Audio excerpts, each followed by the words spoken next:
Welcome in, everybody. This is Pro Football Plus, as usual, coming to you almost every week, and the draft is just right on top of us. So we've got a half draft, half other oriented show for you tonight. Vikings centered, of course, Austin, who is a massive Vikings fan and Vikings student as well, will be the acting general manager for the night. Shane is back with us as always. We are very excited. Last week we did the Patriots. Next week we'll kind of do a very broad based look at the draft. We'll definitely look at the Patriots and the Vikings and what they actually did in the draft, and we'll also probably look at a couple of position groups focused as well. And then we'll get the guys' thoughts on anything extreme that they did or didn't like. That will all be coming up next week. But tonight, we are very excited because we are going to raid the Vikings. Me and Shane this week get to go after Austin's team. He'll get to protect five players and then three and then one.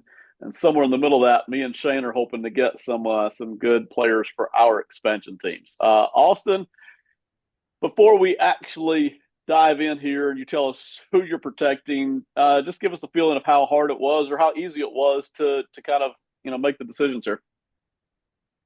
So with the Vikings, it's interesting because there are a lot of players who play well for the Vikings, but these players are all very scheme and fit dependent with how they're used. I don't necessarily think if you just take them, plop them in a different system on another team, that they would have nearly the same level of success as they do with us. So my thought process was to kind of protect the players who are more scheme agnostic and let you guys take the ones who I don't think would perform as well on your teams because they need or they don't need, but they thrive under the Viking system. So that's the kind of thought process I went because there's a lot of guys who fit that category.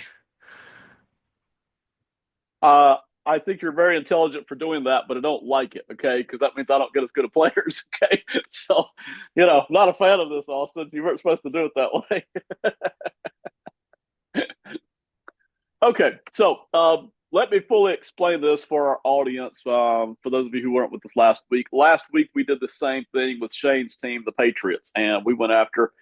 Basically, the idea is we have these little fake expansion teams that we're doing, and we're going around to as many teams in the NFL as we have time for this summer, and we'll just see how far we get with it. But we are robbing players from each of these teams. We did that with the Patriots last week. That's why I already have myself, Parker's Pillagers, three Patriots players, and Austin's got them as well, but he won't be drafting tonight. So tonight we are focused on the Vikings. In a second, Austin is going to protect five players. And then Shane picks one off the Vikings, and I pluck one off the Vikings, and Austin will protect three more. And then me and Shane get another turn to pluck one each off the team, and so on and so forth. We'll do that until me and Shane each have three players, and Austin, I think, will have nine players protected. Shane's team's the Saboteurs, okay? And my son, Colby, and his beautiful sister came up with this helmet design here, and Shane was kind enough to use it tonight. And Parker's Pillagers is my team from last week. Austin, whenever you're ready and at your own pace, however you want to do it or describe it, start working us through the five players that are not available for me and Shane. One guess who the first guy is. It's obviously Justin Jefferson is not going to be available to anybody. He's first and foremost, he's the most important player for the Vikings. Second is a player who we all knew was fantastic. I don't think there were any questions about that, but you really felt his impact when he went down with injury last year, and that's Christian Darrisaw. So we've got our star receiver and our star left tackle uh, going forward. And then I was like, I need one more offensive piece here. Let's grab TJ Hawkinson, it's really hard to find a tight end that, excels both in the passing game and as a blocker. And Hawkinson does both of those very well. So I thought that was Yeah. important. And then it came to the defense, and I thought, okay, I need the two guys who I think are the most, again, like I said, scheme agnostic. They don't necessarily have to be under that. And so I grabbed Jonathan Grenard, which was a fairly simple one. And then I sat there and thought, and I thought, and I thought, and I thought. And darn it, if I don't need Andrew Van Ginkel, I don't care that he kind of only flourishes because of Brian Flores. He is such an important piece to this defense with what he can bring. So AVG, Andrew Van Ginkel, has to, I think, be kept for me, even though I don't necessarily think he would, like I was talking about, he is a little bit more scheme dependent, but he is a key, I think, to this defense. So I want him. Um, do your worst. But I personally have been drooling over the Vikings because they do have a lot of really good players. I mean, it's quite a talent base, both on offense and defense, young and veteran. So it really is a nice group that we get to pick from here. Austin, without naming any names, how many other players were kind of in that Van Ginkel area where you were really kind of having to make tough choices? It was mostly just one other guy that Okay. I was really going between here, and he's definitely in that next batch for me. Okay. I love your five. I actually do. I think that's a very good five, and it would be very hard at the five spot. But well, there's still some players here. I'm very excited if I can get them. But Shane goes first. So Shane Sabatours, man, take it away. So on my Austin draft, I had 4 out of 5 correct on the selections. The one that I didn't have was Jonathan Greenyard, but I agree with Austin. Great player choice. But the person I had filling in that spot is another JJ, and that's JJ McCarthy. Since I don't have a team yet, this is my first selection. Let's go with a quarterback that I think is going to be able to help us out. So No, I I like. wasn't super worried about losing a quarterback who's never played a snap in the NFL, to be honest. It was worth for me. I mean, I want to keep him. He was going to be in that next batch for me, but to me, I honestly was just like, I don't know what we've got with him, so I don't want to keep him over any of those guys who I know what we've got. A bird in hand, per se, you know. Okay. I don't know if these are right or wrong choices that we are all making, but I like them and I like mine. I'm going to go ahead and take Brian O'Neill off the offensive line here. It is so hard if you're an expansion team, and I just don't know how many are actually going to come up. It's so hard to actually get a good tackle, and he's a good solid tackle. So I'm going to bring that in here. There's two or three other players I like, but I really love the idea of adding in a good tackle here on my expansion team, and I'm pretty excited about that. I think they will be hard to come by, if depending on how far we carry this expansion team. So I'm pretty excited. Last week I went basically all defense here. I went Carlton Davis, Christian Barmore, Marcus Jones. Good start on the defense. I'm excited here. I got a building block on my offensive line. So Austin, back to you. Feel free to tell us emotions on what you already did on McCarthy, on O'Neill, and then your next three players, man. O'Neal was one of those guys. For me, I was really hoping to get as well. Y'all definitely took two of the next three I was planning on Okay. taking here. But like we talked about, this is a pretty good team, so I'm not like devoid of guys. There's plenty of guys for me that I still want to keep on the team, and I think you're gonna have a pretty solid pick of the litter with your Yeah. next selections here too. All right. I think it's back to you, Austin. So give us your next three, man. Um, so we're gonna go with some upside here. We're gonna go Dallas Turner. Um, I think he's a guy who is just super young and talented and could develop, and I just don't really want to see him go crazy on another team. So I think that's why I'm picking him mostly. I'm gonna go. I'm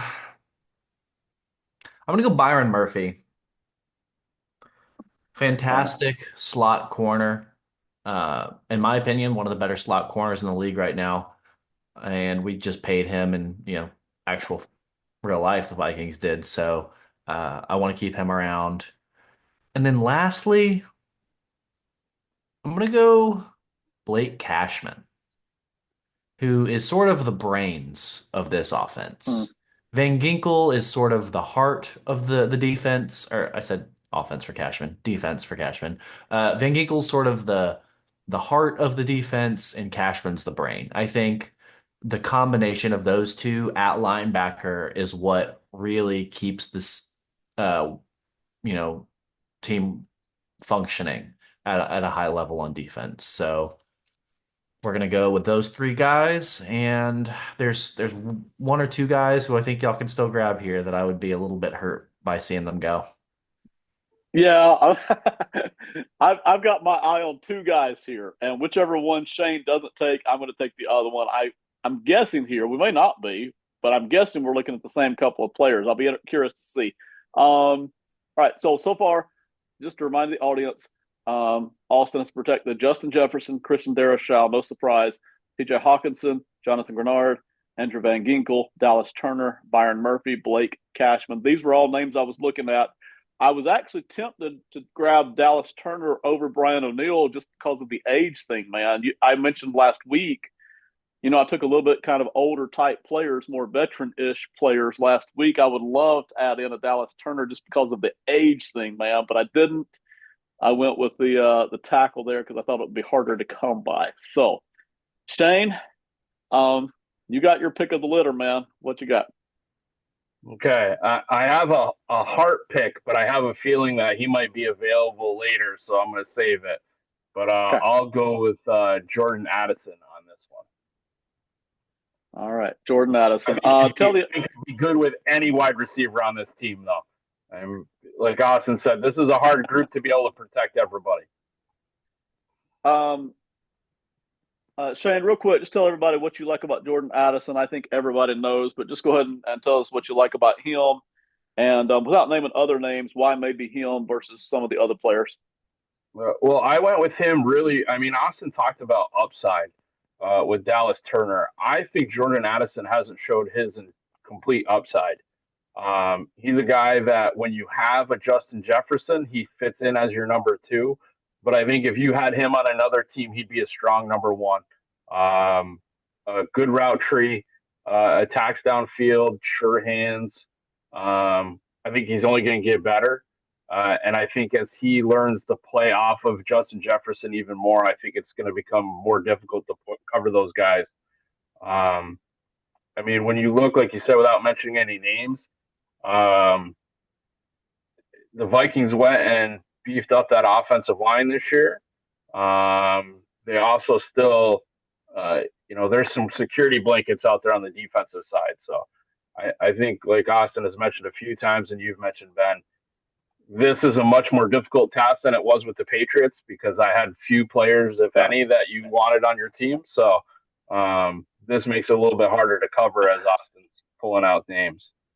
I ended up with some names I liked off of your Patriots. I really did, but they weren't quite as juicy as some of what I was looking at here with the Vikings. You're right. I'm taking Josh Metellus. Back in the 1950s, if I've got my dates right, early 1960s, the Cleveland Browns were leaps. This is the mid 50s. The Cleveland Browns were leaps and bounds ahead of everybody else in terms of player development, building camp, bringing everybody in, stacking talent on top of talent, and you name it. They were ahead of everybody. That lasted for a few years until people started seeing what the Browns were doing and copying it, and then that advantage all disappeared by, say, 1962, 63. Same thing is true here with Josh Metellus. All right. Brian Flores has mastered the art of getting the most out of some of these guys, including a guy like Metellus. And we feel like we've seen what he did with Metellus, and we feel like we can do the same here. Okay. So we've got Metellus, Mr. Flexibility, Mr. All Over the Field, Mr. Run Stopper. He's on our team. We feel good about our secondary so far. You got Carlton Davis here. We got Marcus Jones kind of added in, Josh Metellus. Good start for our secondary here. Austin, talk about these two players. And by the way, Jordan Addison was the other guy I was looking at. If Shane had picked Metellus, I would have taken Addison. Austin, talk about these two players and then give us your final protected pick. Yeah, Addison's one I hate to see go. He was next on my list of guys I wanted to keep. I, as a Vikings fan, hate to see Metellus go. I'm not scared of Metellus on your team, Ben. He's not someone I think that's going to have any success. I just genuinely don't really think he is good enough at one thing to have success in a standard role.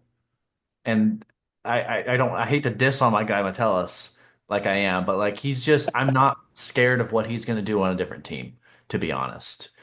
Which is why I was comfortable letting him him go. We're going to miss him on our team, but I'm not scared of him on your team.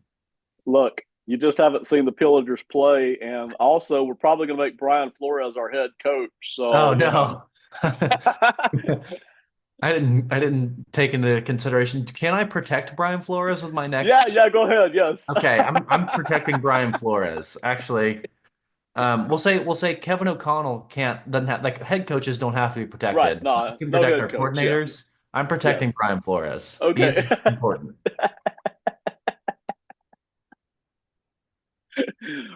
I'm gonna leave Flores on the board, but go ahead and tell us what player you were going to protect, just so the audience kind of gets a feel for the roster here.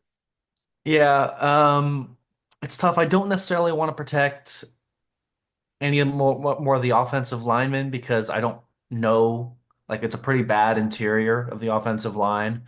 Receiver, I think you can pretty much pick up any of these third, fourth receivers, so I'm not going for that. CJ Ham does a lot of stuff for this offense, but he's getting older, and I'm not going to protect CJ Ham. Aaron Jones is one of the two guys I'm considering here. And then the other one is going to be, and I think this is who I actually will go with, Javon Hargrave. Having a guy who can uh, get after the quarterback from the interior with an interior pass rush set, he is very good at that and has been his whole career. Obviously injured last year, so a little nervous about how he comes off the injury, but assuming he can regain his health. I know he's a little bit older as well, but there's really not too many young guys on this team left at this point. So it was going to be have to be someone who was around 30. I think Hargrave's 32. So, um, but I think the oldest guy I'm protecting, but worth it, I think. Just for the audience, because I know I'm sure somebody's out there saying this isn't realistic. No, it's not. If the league were to allow something like this, the expansion teams not only would be the deepest teams in the league by far, they might even end up being the best, depending on what they're really able to pluck off these other teams. But like we said in pre-production, if we allowed Austin to protect his top 15 or 20 players, nobody in the audience would care about the players that me and Shane were picking. So that's why we're doing it this way. Austin, in a minute, when we made our final picks, I'm going to come back to you and just for our fantasy world, ask, if we were going to compensate the Vikings somehow for players lost here, in terms of draft picks or salary cap options, things like that, what you would think would be some kind of a fair offset to kind of help with the Vikings' losses here. So I'll come back to you with that in a second. Shane, you've got your final pick here. So Austin already mentioned this guy, and I think it goes along with, last week I protected a long snapper, and I think this pick right here gives a guy that I don't think gets a lot of credit, but if you follow that league and what the offense has been able to done, I think he deserves a lot. As Austin said, he's getting older and injured, but it's CJ Ham for me. I think he's led the running back group there that has produced 1,000-yard rushers. He does a lot out of the backfield. Good with the ball in his hands. And even with a weak offensive line, he's a guy that that's going to continue to plug in. Like Austin said, I mean, fullbacks now in the NFL are a dying breed, and you probably end up with a rejected defensive lineman to become the next fullback for the Minnesota Vikings. But it's more of a kudos to CJ Ham. I think he's flown under the radar for a lot of people if you don't follow the Vikings very much. But a guy that always shows up and is ready to play every single game and has done a great job helping those running backs out. Shane, you have done it on back-to-back weeks now. You're so deep, drilling deep here on some of these rosters that you've picked two players that I did not even consider on either side. So very good job. I love the depth there. I wanted to pick another offensive lineman, but I'm going to kind of unfair myself here tonight. I don't think it's fair for tonight's purposes anyway to grab two O linemen off the same position group. So I'm actually going to switch to the D line here and grab Jonathan Allen. Still like the tread on his tires. He will help us in the middle. And our defense continues to look, pretty solid here. I don't think it's dominant, but solid across the board here so far for my expansion team, the Pillagers, Jonathan Allen. So Austin, before I get to you on the compensation thing, anybody you're surprised that is still left on your Vikings team that me and Shane didn't go after here? No, y'all pretty much took all the guys who I had expected to be taken. I mean, the other only one that maybe is like a guy like Ivan Pace, who is a real nasty, run stopping linebacker. Yeah, Or you know, Harrison Smith is too old, I think, to pillage, but he's a guy who I think can still compete and play at least a competitive level with the league. So yeah, but I do think y'all got most of the right guys, and I'm not really surprised by any of the guys who are left on the board. all right, fair enough. Now it's the compensation again in this fantasy world that we've created. Not realistic at all, but in this fantasy world, you've lost JJ McCarthy, you've lost Jordan Addison, you've lost CJ Ham, you lost Brian O'Neill, Josh Metellus, Jonathan Allen. What kind of somewhat give backs here do you think the league would and should provide in that situation? I don't know. That's a good question. Obviously, there needs to be some sort of pick compensation, I think is the easiest way to do it. I think the league would have to probably put a pick value on players Right, and or you would be able to assign like you had a certain number of pick values and you could assign those to each player and like someone like McCarthy would have a pretty high pick value assigned to them, I believe. right.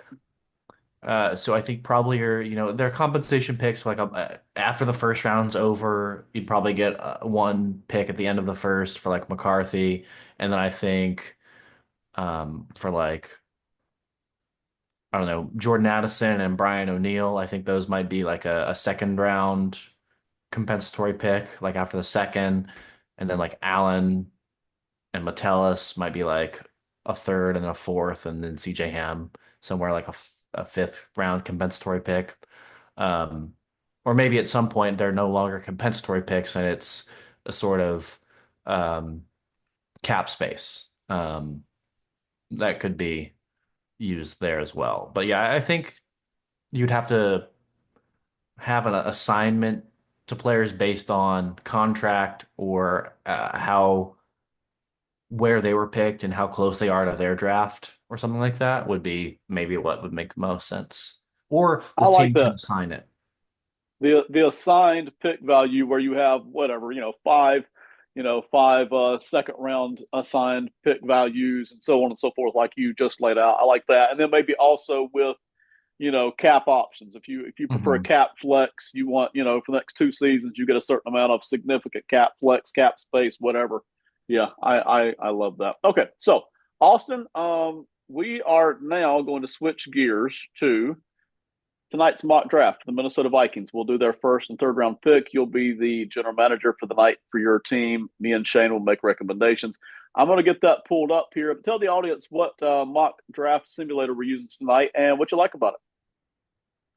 So we're trying a different one tonight. This is one I've used personally for this off season a bunch, and I've kind of grown a liking to it. So I asked Ben to use it. It's Mock Draft Hero.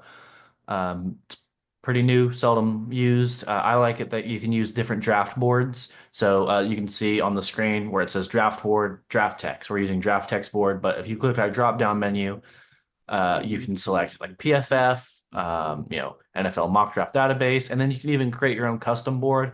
Unfortunately, you can't like save a custom board, but you can create one and then use it. Um, but yeah, I think it has a lot of interesting features, and you can also edit the team needs. If you like disagree with a certain team need for a certain team, you can change that and reorder those so it picks based off those. A lot of really cool settings on it. So that's what we're using tonight. Pretty excited for this mock. We're getting real close to the draft, and I'm really concerned about what we're gonna do. Okay. I'm gonna have two questions for you, Austin, and then me and Shane will make our recs when we get to the actual pick. Now, the first question is, what are you hoping to accomplish generically, like we've always asked? But the second thing is, we're so close to this draft, and you have gone so deep on it. Me and Shane have gone so deep on this. out of the players who might realistically fall, and I know that's a boy, that's an argumentative term, right? Because there's some people that think, this player will never fall to that spot, but somebody's going to fall. So out of the players that you've studied that might realistically fall to the Vikings spot, who are you most hoping? Because obviously not an Abdul Carter or a Travis Hunter, right? But out of that maybe 15 to 20 tier that you've seen some slipping, who would you most realistically want to fall here? To me, it's Malachi Starks. If he Okay. falls, I would jump for joy if Malachi Starks on the board. I don't see it happening, but in a lot of drafts, a lot of mock Yeah. drafts, I'm seeing him fall that far. Yeah. I am too. And I like him good enough to draft him starting around 10, 11, 12 ish, Me but too. I've seen a lot of mocks where he does fall past this spot. So, okay. And then just generically, what are you hoping to accomplish for me and Shane's directives here? Obviously, with Starks' safety, I think just DBs in general is a priority, and then interior offensive line is another one for me. Totally agree. And just so the audience knows, we have left that fantasy world behind. This mock draft is totally reality based on what the Vikings actually have in real life. It has nothing to do with that fantasy expansion chicanery that we put together. All right, I'm going to hit the start button here and let's see what we get. Give the computer a second to catch up to the Vikings picks. Here's who just went off the board: Mike Green, Will Johnson, Walter Nolan, Tedero McMillan, Jedi Barron, Luther Burden, Shamar Stewart. And I think, yeah, here are the guys that are still available on the big board here. Shane, take it away. I can do almost anything you want here with Austin's help, but tell us what you're thinking. Well, I think, uh, as Austin mentioned, if Starks falls here, I think that's an easy pick for you. You see, in this one, he goes 15 to the Falcons. I see another safety on there. We talked about him from the very beginning. Austin's brought him up as a South Carolina guy. Um, I think that's a great place to look. For me, I also think I think this is going to be a draft where offensive linemen end up scurrying off the board quicker than some people expect. So I also look Gray Zabel here too. I wouldn't mind helping the interior offensive line on this one, but I think safety is where we go. We'd be happy with that run, and I don't think he'd ask a bunch of questions on him, regardless of how Austin ends up looking around on this spot. Austin, man, I am conflicted here, okay? And I don't mind saying it. All right. There's all kinds of players here that I'm in love with. And there's a couple I know you're in love with. Okay. So You know it. let me just let me run through them real quick here. I love Eman Wari. I love him with Flores. Okay. I love that combination. I know you love Jihad Campbell, and I think he would totally fit here with the Vikings and with Flores. I think they would have no trouble putting him an off-ball linebacker and then the edge rotation whenever they feel like it. Would love that. Like Shane mentioned, Gray Zabel here. I listen. I know the Vikings worked on the interior offensive line, but there's nothing wrong with, and the Vikings have shown a willingness to do this at times, stacking young players behind old ones. And so I love that one. I absolutely love that one. O'Marion Hampton, a guy who earlier I said I didn't necessarily think the Vikings org would actually do it, but I think me and you would do it. And so I would love to see Hampton come trotting in here to Minnesota. I would absolutely love that. And then I'll toss in one other name here, Savon Revel, who I actually like as a cover guy. And then I like his aggressiveness. I think that really fits in with Minnesota as well and their needs of, hey, a cover guy needed. So Austin, I'm not going to make a recommendation because I really got five different guys I like here. I'm totally cool with any of them. You take it away and give us the final Pivo. Yeah, Eamon Warry's not someone I'm as high on as most people, but that's because I think he's fairly scheme specific. Here, almost like I was really low on Kyle Hamilton coming out of the draft because I thought he was very scheme specific. And then when he got drafted for the Ravens, I said, oh no, he's going to be very good. I think Eamon Warrior is a similar situation where um, he is a little bit lower in my draft big board because I just am not confident he would be used correctly. I do trust Brian Flores to use him correctly. So let's go Nick Emanwari. All right, man, you surprised me. I thought you were not going to pick Nick Mori here. Okay, you were leading up, and then I like, yeah, let's pick him. Okay, sorry. After Eman Mori in this scenario, let's even take Eman Mori off the board for a second here. Who would you take next if you were given this Um, scenario? there's a chance, honestly, it would be Kenneth Grant, who none of you have Yeah, said, but defensive tackle's a pretty big need for us as well. We just went out and got Hargrave to come off the end, and Jonathan Allen to kind of beef up the interior, and we have guys now, which is something we didn't necessarily have last year, but they're getting up there in age. And I think Kenneth Grant is one of my favorite prospects in this class. So I think if it wasn't Eman Wari, I would go Kenneth Grant. love Kenneth Grant as well. And if you were to scroll over to PFF's mock simulator, they've got kind of a little fan thing of what they would, what the Vikings fans think. Defensive tackle repeatedly comes up over there as what something that Vikings fans would be very eager to see as well. Okay, Austin, give us a new directive here. I think we're about to skip down to round three. Is that correct for the Yeah, it's like Vikings? pick 97, I think, or something like that. It's way down there. We're just looking for best player available. There might be a good D tackle down there, which is one of the reasons why I don't really look D tackle early. Kenneth Grant, though, I think could go in the top 10. So if he falls, that's why I would reach, or not, it's not necessarily reach. That's why I would take him. But when you're looking down here in the 90s, there is a chance that one of those really talented day two deep tackles falls, and then mm, it gets really it gets really thin around here. So I'm just looking for whoever falls, really. It does get thin. Okay, so let me go ahead and draft Nicky Manwari, and we'll see what's actually sitting there. Give the computer 1 second here to drag through.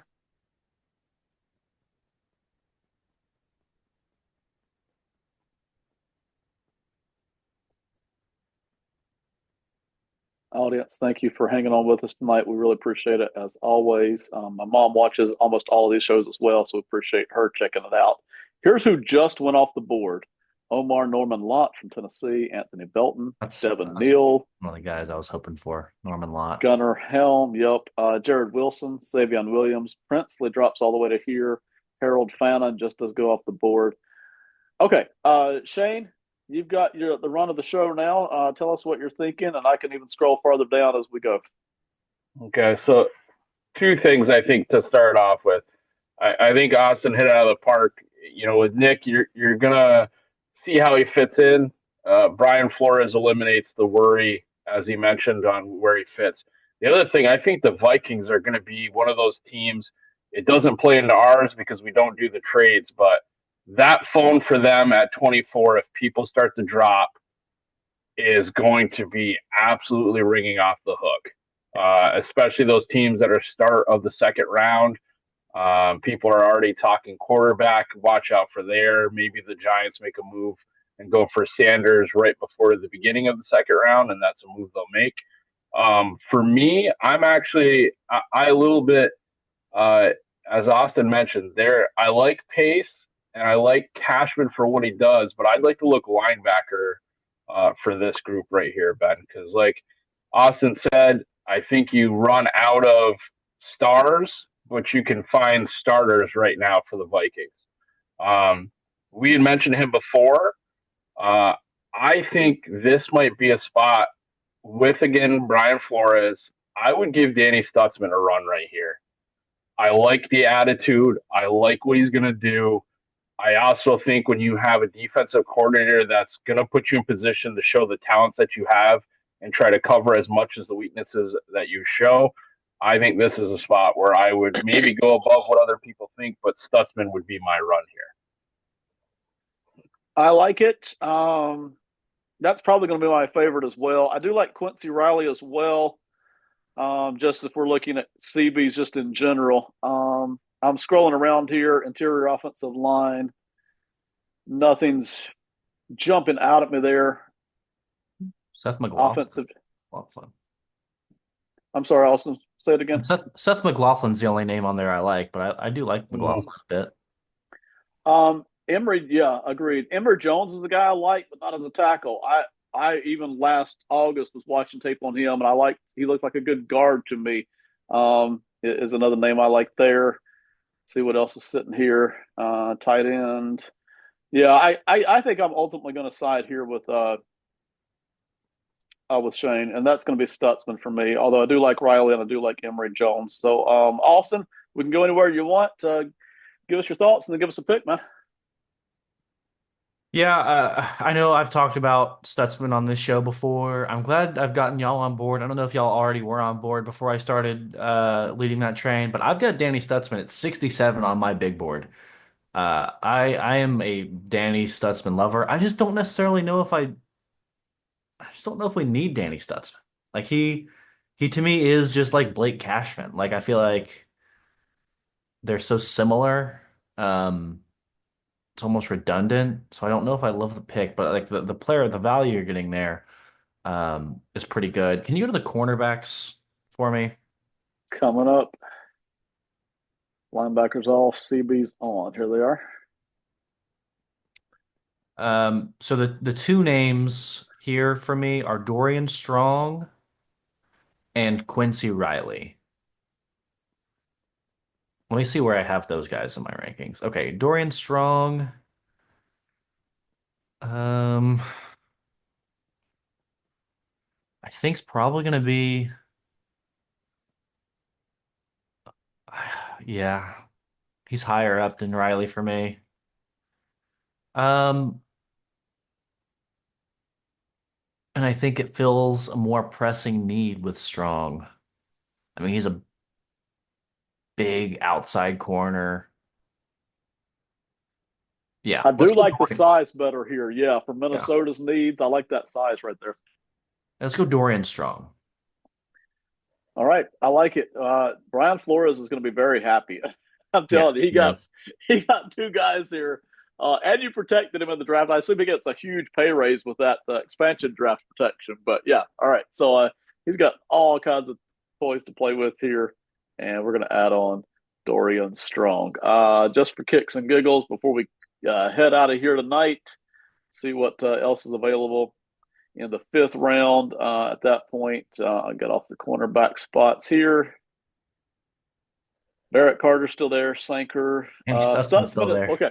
There's Stutzman still in the fifth round. All right. Don't know why, but okay. We can get Stutzman too if we want the depth. Okay.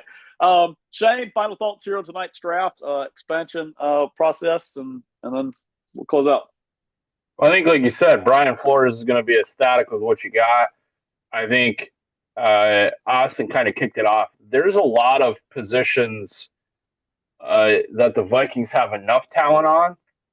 And the thing about this draft is, and I've heard it, I don't always agree with his player choices, but I think he does a good job of wording it. Daniel Jeremiah said this week that this is very few stars, but an awful lot of starters in this draft. Mhm. So I think as Austin and as we've done in the last couple of drafts, you have to see where your big board lies. And if one of the guys you have rated higher ends up dropping, like like Austin said, he's banging the drum for Stutzman.